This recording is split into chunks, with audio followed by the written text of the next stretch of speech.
The Memoirs of Sherlock Holmes, 1893, Episode 1. Silver Blaze. Welcome back, fellow detectives. After witnessing the tragic finale of the Openshaw family curse, you might think you've seen how far evil can reach across continents. But today's mystery takes us from international conspiracies to the rolling green hills of Dartmoor, where a crime has shocked the racing world and baffled the finest investigators in England. Have you ever wondered how a prize-winning racehorse worth thousands of pounds could simply vanish into thin air, leaving behind only bloodstains and a dead man? Prepare yourself for one of Holmes's most ingenious cases, where the key to solving a double mystery lies not in what happened, but in what didn't happen at all. Picture yourself on a crisp October morning in 1888, when the autumn mist clings to the Devon countryside, and the whole of England buzzes with excitement about the upcoming Wessex Cup race.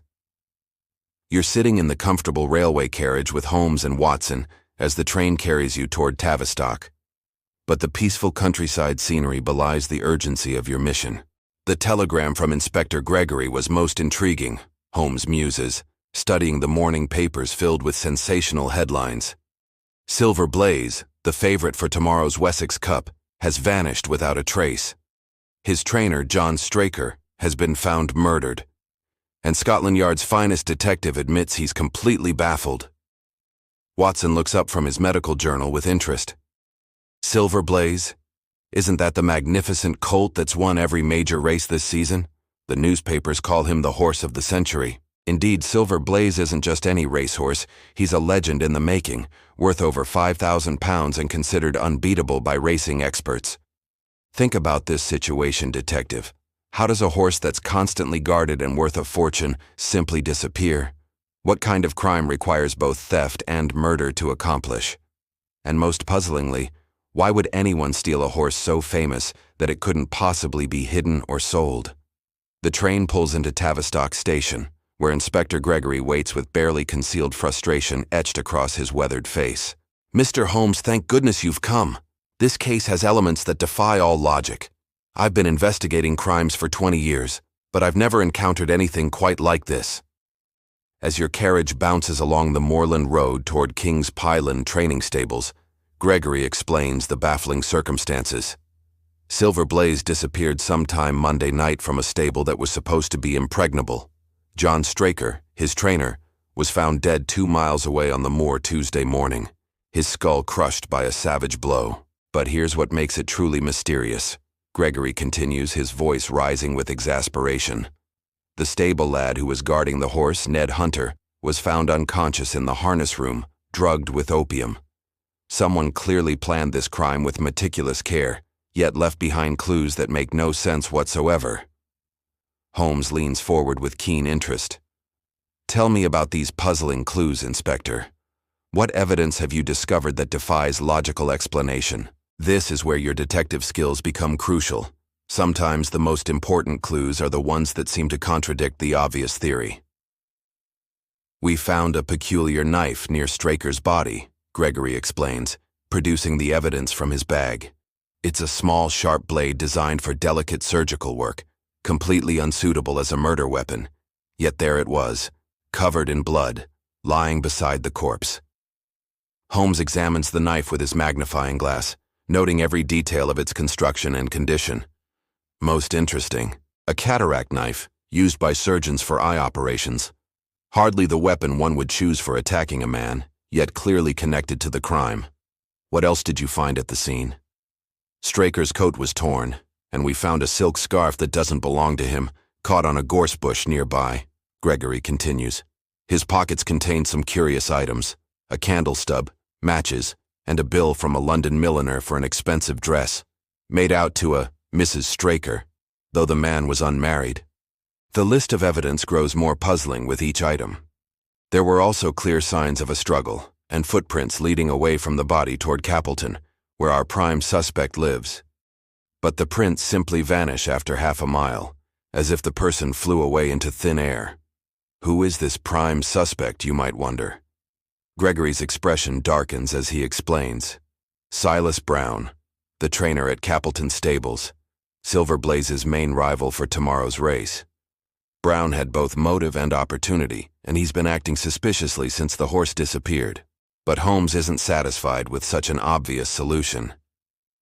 Inspector, you've presented me with a collection of facts that seem to point in different directions. A surgical knife used for murder, expensive women's clothing bills in an unmarried man's pocket, disappearing footprints. These don't fit together in any logical pattern. When you arrive at King's Pyland, you're struck by the elaborate security measures that failed so completely. The stable complex is surrounded by high walls, with only one entrance that's constantly monitored. Guard dogs patrol the grounds, and the prize horses are kept in specially constructed stalls with multiple locks and alarm systems. Colonel Ross, Silver Blaze's owner, greets you with barely controlled anxiety. Mr. Holmes, that horse represents my entire fortune. Without him, I'll be ruined financially. But more than that, Silver Blaze isn't just property to me. He's like a member of my family. I raised him from a foal, trained with him every morning, watched him become the greatest racehorse of his generation. Notice how the Colonel's emotional attachment adds another layer to the mystery. This isn't just about money or racing prestige, but about deep personal bonds between humans and animals. How does that factor into your theory about what really happened? Holmes examines the empty stable stall with minute attention, crawling on hands and knees to study every inch of ground with his magnifying glass. Most fascinating. The lock shows no signs of being forced, the walls are intact, and yet a 1,000-pound horse has vanished as completely as if he'd evaporated into mist. But look here, Watson. Holmes calls your attention to subtle details the local police missed entirely. Do you see these peculiar scratches on the stable door? And notice how the straw in this corner has been disturbed in a very specific pattern. The evidence is telling us a story, but we must learn to read its language correctly. Mrs. Straker, the victim's housekeeper, not his wife despite the mysterious milliner's bill, provides additional testimony that deepens the puzzle. Mr. Straker was acting strangely for several days before his death. He seemed nervous, distracted, constantly checking and rechecking the stable security. But he also seemed excited about something, as if he was planning some kind of surprise. Think carefully about this behavior, detective. Does Straker sound like a man who fears an attack on his prize horse, or like someone who's planning something secretive? What kind of surprise might a horse trainer be planning just before the biggest race of the season?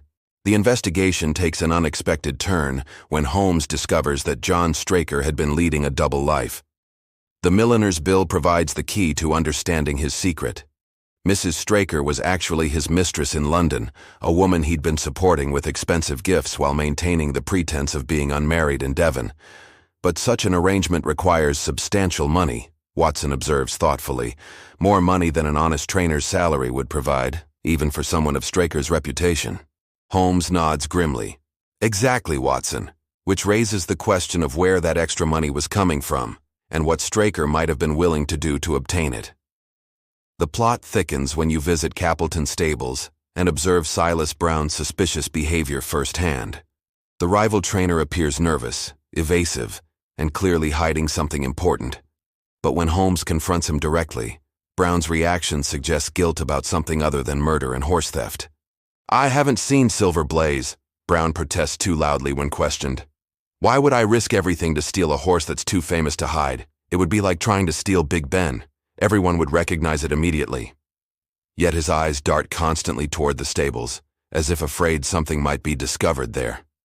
Holmes studies Brown with the piercing gaze that has unmasked countless criminals. "Mr. Brown, I don't believe you murdered John Straker or masterminded Silver Blaze's disappearance. But you are concealing something connected to this case, and your silence may be preventing us from recovering that magnificent animal alive." The breakthrough comes when Holmes applies his famous method of focusing not on what happened, but on what didn't happen. "Watson, consider the dog that didn't bark. King's Pyland has guard dogs that sound the alarm whenever strangers approach the stables.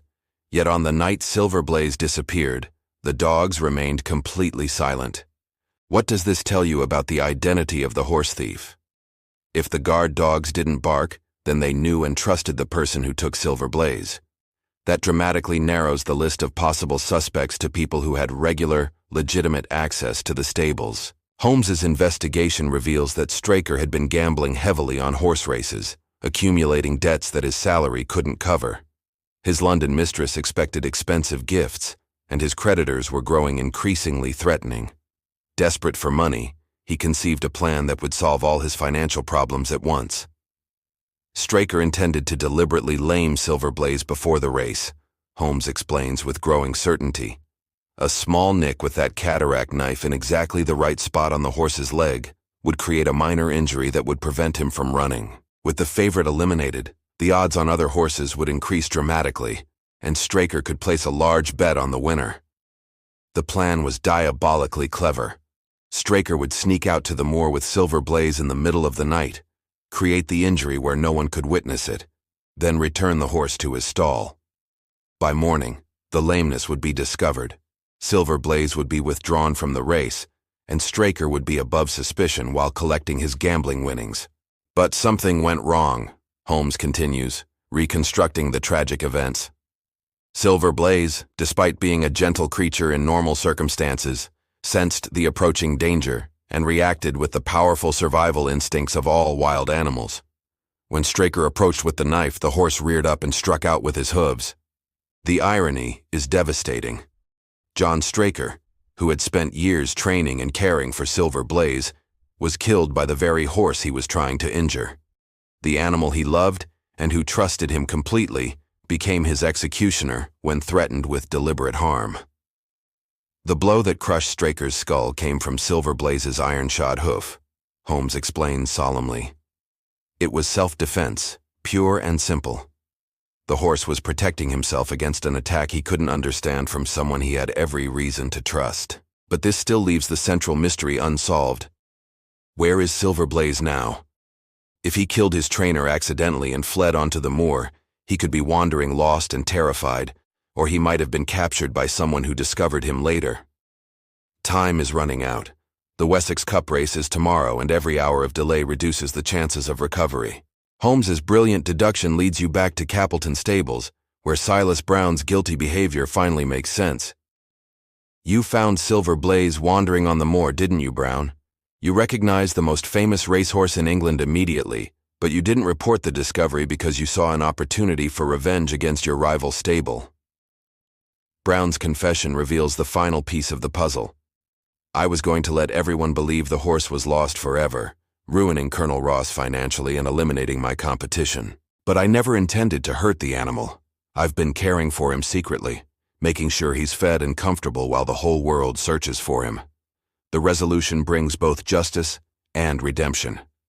Silver Blaze is recovered unharmed. Brown faces charges for concealing stolen property but not murder. And the truth about John Straker's tragic end provides closure for everyone involved. Most importantly, the great racehorse will compete in tomorrow's Wessex Cup, as originally planned. Holmes's final observation ties together all the loose threads. This case demonstrates how financial desperation can corrupt even the most trusted individuals, and how the bonds between humans and animals can survive even betrayal and violence.